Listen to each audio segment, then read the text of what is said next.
Ooh, this is the box for the GBA SP I showed you earlier, which is obviously awesome because it has Super Mario Brothers on it. But the other reason it's awesome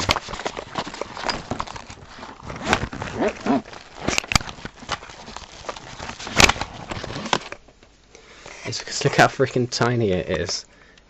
It's like a millimeter bigger than the actual system. It doesn't look like you should be able to fit the system and a power supply in there, but somehow they did it. I love the Japanese and I love the Japanese love of small things. Oi, don't take that out of context. Game Boy games. Game Boy was, I think, the first system I ever had. Got it for Christmas. Still got the picture downstairs of me like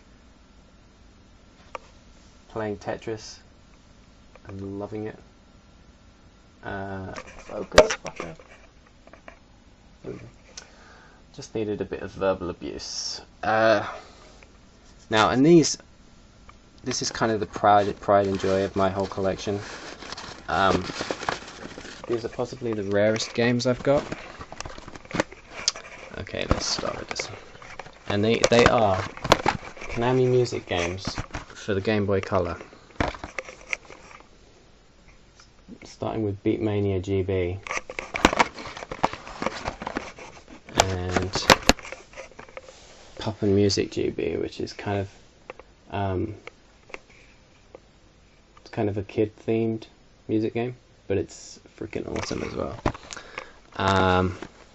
And let's see, this one, this is probably the rarest game I have. It took me like a year and a half of watching eBay auctions to get this.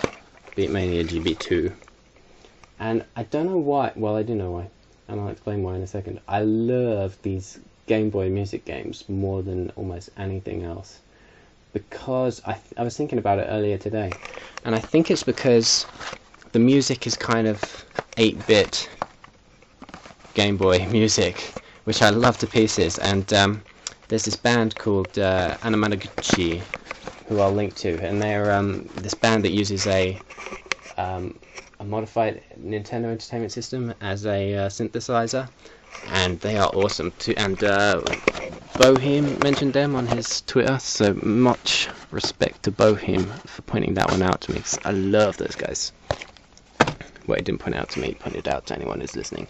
And in the back there we've got Super Nintendo games, and we've got N64 games, which I'll show you in a second because the cartridges are elsewhere. Okay, moving on. Okay, my computer is helpfully telling me that I'm running out of disk space, which I can't believe because I had like 30 gig or something, but anyway. So we're going to do this turbo style. There's Joy-Cons in there. Dreamcast games in here, including Samba de Amigo, despite the fact that I don't have the Maracas controller. Haha, explain that one, if you dare. You can't explain it, it doesn't make any sense. PlayStation, Beatmania, Vib Ribbon, more music games. Here we've got N64, Super Mario 64, which, depending on what kind of mood I'm in, I sometimes say that's my favourite game of all time. Excite Bike, Super Mario 3. Let's see, moving on to Super Nintendo and NES. Well, not NES. This is a Famicom Japanese version of Super Mario Brothers, which I just bought on eBay, and because it's just so freaking cool. And this is another game which I sometimes say is my favourite game of all time, Super Mario World. So there. In here we've got various junk, my other Game Boy GBA SP, all the cartridges of those GBA music games I was showing you earlier, Beatmania GB2, love it. Beatmania GB2 Gacha Mix. I don't know if I said the full title earlier. Mermaid Melody, Pitchy Pitchy Pitch. The sequel, I can't remember what it's called. It's another Konami music game, that time for the GBA SP. Yeah. How long have I got left? 29 seconds. I'm gonna stop recording and record on a different drive.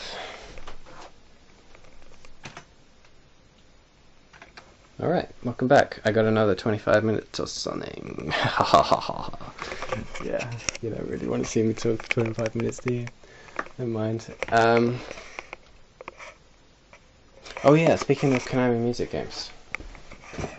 This one is the guitar peripheral, which I'm not going to bother taking out of the box, of Guitar Freaks, which is from like 1999, and it's, I think it was the first guitar game, well, it's the first semi-mainstream guitar game, and it's definitely the inspiration for Guitar Hero, but it doesn't get the props that it deserves. It's almost exactly the same game. You do notes going up the screen instead of down the screen, and there's only 3 of them instead of 5. But I mean, it's not piss easy because they ramp up the speed like crazy. But that is awesome, and that's for PlayStation 1. I've only got the first one of those, and there's like 5 of them, so I feel really bad. I need to get myself a Japanese PS2 to be able to play the rest of them. Now earlier I mentioned Steel Battalion, and I showed you the pedals. If you've never heard of Steel Battalion, this is cool.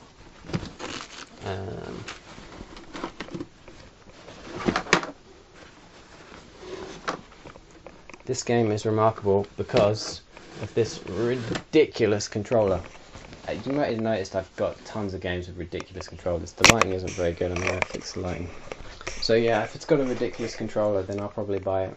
And this is a controller with, this is an Xbox game, and it's a controller with a specialized controller for one game and its sequel.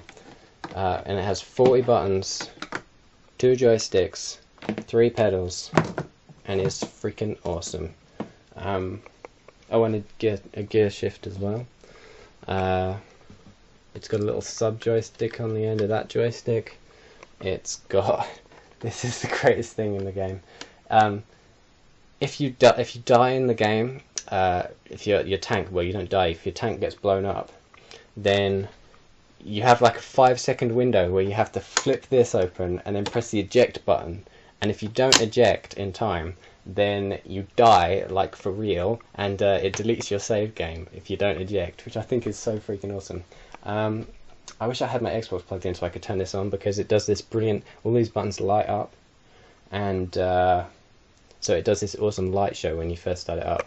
And it's got these toggle switches here, which have no purpose whatsoever, except for when you start the game, you have to do an initialization sequence where you toggle all the switches and like press this one and that one and do some stuff here, and then press the start button and it starts up. Yeah, it's a cool game. It's I didn't even explain what it is, did I? It's called a vertical tank game, which is basically like Japanese mechs, like big robots with people inside, and yeah.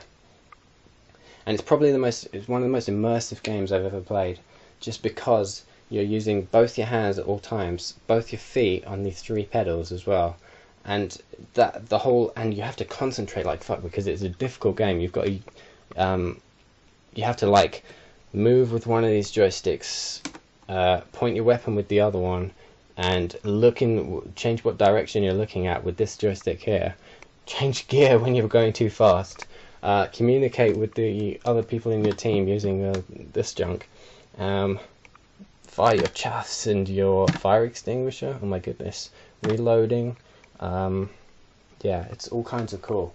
Talking about it's making me feel like plugging in my Xbox again. But yeah, that's Steel Battalion. That's another one of my, that's probably the second rarest thing I've got, because nobody gives a fuck about the Game Boy music games, so that's probably slightly more impressive. Yeah. So I think I'm done. I'm out of focus. I'm in focus. Hey. So I think I'm done. I've filmed about 30 minutes, so hopefully I'll be able to edit that down into a nice succinct 10, which nobody will watch anyway. But yeah, anyway, I quite enjoyed showing you all my games. Hope you don't think I'm a big fat show-off. But yeah, cool.